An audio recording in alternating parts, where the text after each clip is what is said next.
Estás escuchando un devocional del reto Mujer Verdadera 365, Nuevo Testamento y Salmos. Día 240, Efesios capítulo 4. Escrito por Yamel de Jaramillo, leído por Débora Cázares de Rivera. Con este capítulo comienza la segunda mitad de la carta. Después de dedicar 3 capítulos a explicar quiénes somos en Cristo y el maravilloso plan de Dios para su iglesia, Pablo hace un giro hacia la vida práctica.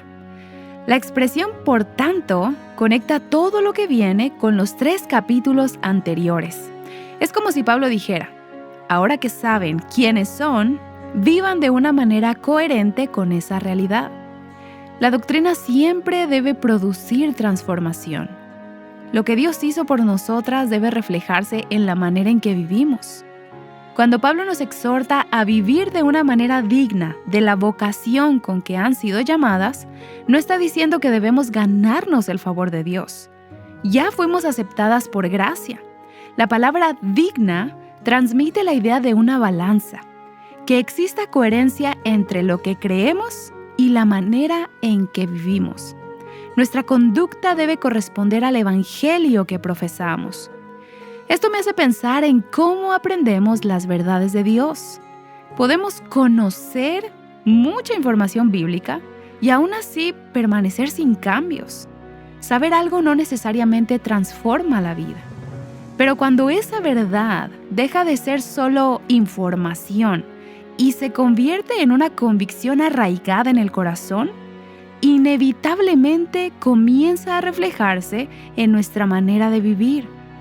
Ese es precisamente el cambio que Pablo nos anima a vivir. Durante 3 capítulos nos enseñó quiénes somos en Cristo. Ahora nos llama a vivir de acuerdo con esa realidad. La sana doctrina nunca fue diseñada para llenar únicamente nuestra mente, sino para transformar nuestro corazón y nuestra conducta. La doctrina que no produce una vida transformada todavía no ha llegado al corazón. ¿Y cómo luce una vida digna del Evangelio? Pablo menciona varias características que deben distinguir a todo creyente. Vivan con toda humildad, vivan con mansedumbre, vivan con paciencia, sopórtense unos a otros en amor. Esfuércense por preservar la unidad del Espíritu en el vínculo de la paz. Como creyentes, representamos a Cristo delante del mundo y formamos parte de su cuerpo. Cada una de estas exhortaciones es un imperativo. No son sugerencias ni opciones para algunos creyentes más maduros. Son características que deben distinguir la vida de todo hijo de Dios. Llama la atención que Pablo no comienza hablando de ministerios, dones o actividades, sino del carácter. La verdadera unidad de la iglesia no depende primero de programas o estrategias, sino de creyentes humildes, pacientes, mansos y dispuestos a soportarse unos a otros en amor. También resulta interesante que Pablo nunca nos manda crear la unidad de la iglesia. Esa unidad ya fue establecida por Cristo mediante su muerte en la cruz, como vimos en el capítulo anterior, derribando el muro de separación entre judíos y gentiles e hizo de ambos un solo pueblo. Por eso el mandato no es producir unidad, sino preservarla.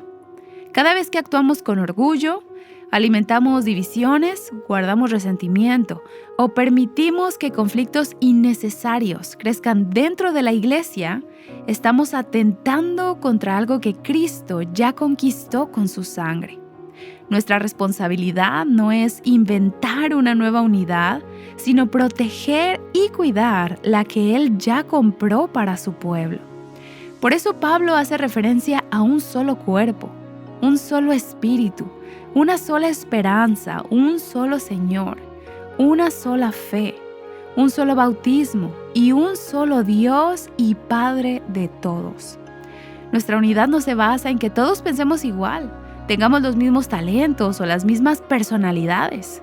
Nuestra unidad descansa en que todos pertenecemos al mismo Señor.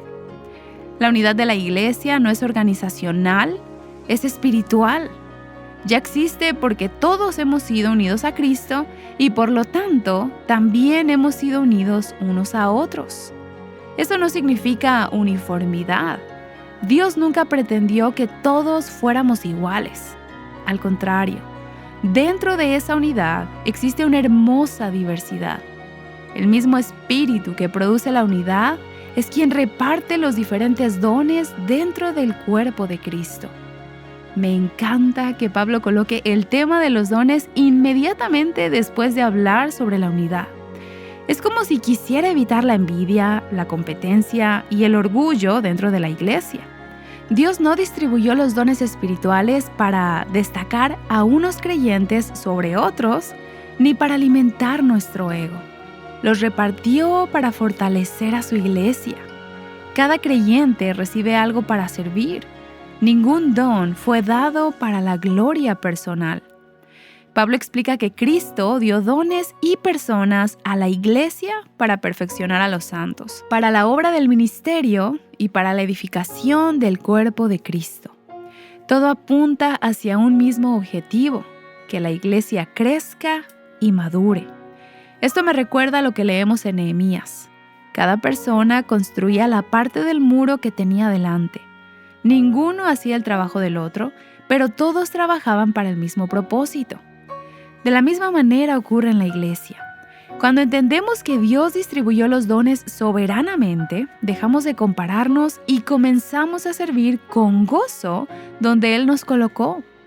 Cuando existe esta unidad y cada creyente sirve con fidelidad, el resultado es la madurez espiritual. Pablo relaciona directamente la madurez con la estabilidad doctrinal.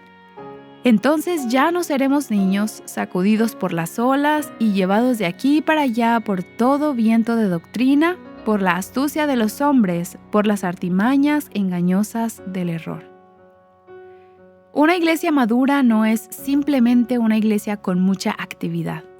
Es una iglesia firme en la verdad, que conoce la palabra de Dios y no es arrastrada por cada nueva enseñanza que aparece. A partir del versículo 17, Pablo vuelve a contrastar la vida antes y después de Cristo. Si en el capítulo 2 nos recordó quiénes éramos antes de ser salvados, ahora nos muestra cómo debe vivir quien ha recibido una nueva vida. Ya no debemos andar como los gentiles, con una mente entenebrecida y alejada de Dios.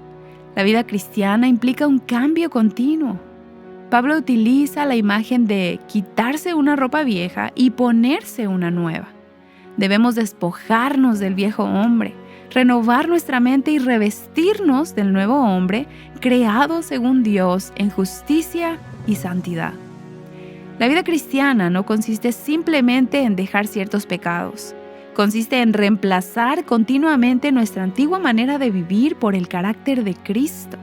Por eso Pablo aterriza esta enseñanza con ejemplos muy prácticos. Dejar la mentira para hablar la verdad. Controlar el enojo antes de que produzca pecado. Trabajar con diligencia para poder compartir con otros. Usar nuestras palabras para edificar en lugar de destruir y perdonar como Dios también nos perdonó en Cristo. Pablo no está proponiendo una lista de reglas para ganar el favor de Dios. Todo lo contrario. Ya fuimos aceptadas por gracia. Precisamente porque pertenecemos a Cristo, ahora vivimos de una manera diferente. Nuestra conducta nunca es el medio para obtener la salvación. Es la evidencia de que hemos sido transformadas por ella.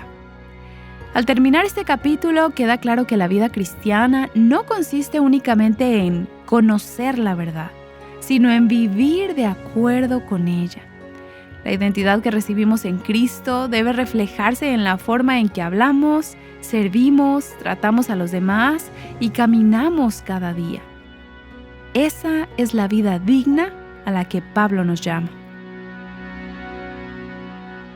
Explora más recursos que te guíen a Cristo y su palabra en avivanuestroscorazones.com.